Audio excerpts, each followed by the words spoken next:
kasi tomorrow is Sunday. It's my off day.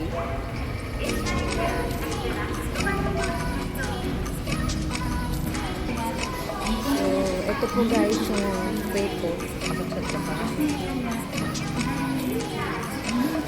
Ayan po. Saturday po ngayon. Hindi po ako masyadong nagmamadali. Kasi pag ordinary day po, masyadong maraming tao.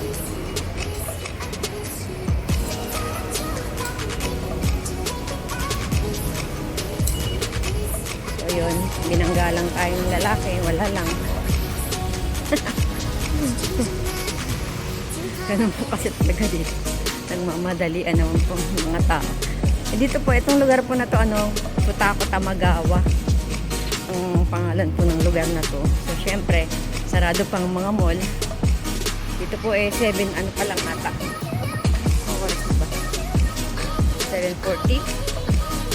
Yan. Ito po, yung isang way ko po ng papasok sa trabaho. Dito po. Minsan po doon ako sa kabila. Ito po ang way papuntang Futako Tamagawa. Dito po ang aga pa ng McDo, bukas na.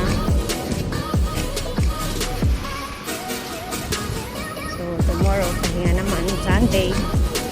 Isang araw lang ang rest day, medyo kulang. Tutuusin, kulang talaga. Kulang sa pahinga. Kaya minsan masasakit pa yung mga katawan dahil sa trabaho. Pero ganun talaga, laban lang. Yan. Ito po ang H&M. Yan. Sarado pa.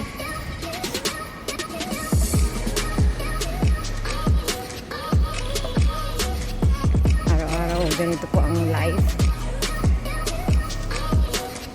Kung akala kasi po ng iba na madali lang ang buhay sa abroad,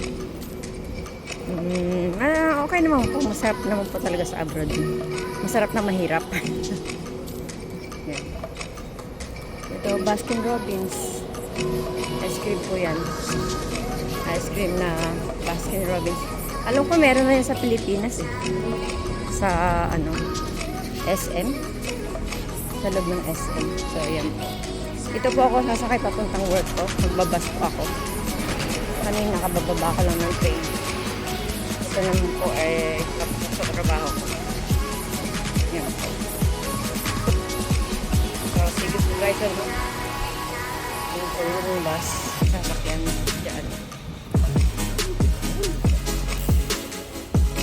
Sige po guys, see you po. Pila po dito.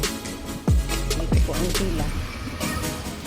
Okay, see you guys. Ingat po kayong lahat. Ano po ang Futako Tamagawa. Yung mall din po yun eh. Yan. Mall po yan. Yan po ko dati nanood ng sine. Meron dyan. Yun lang po. So, ingat po kayo guys. God bless po sa inyo lahat. Bye bye po.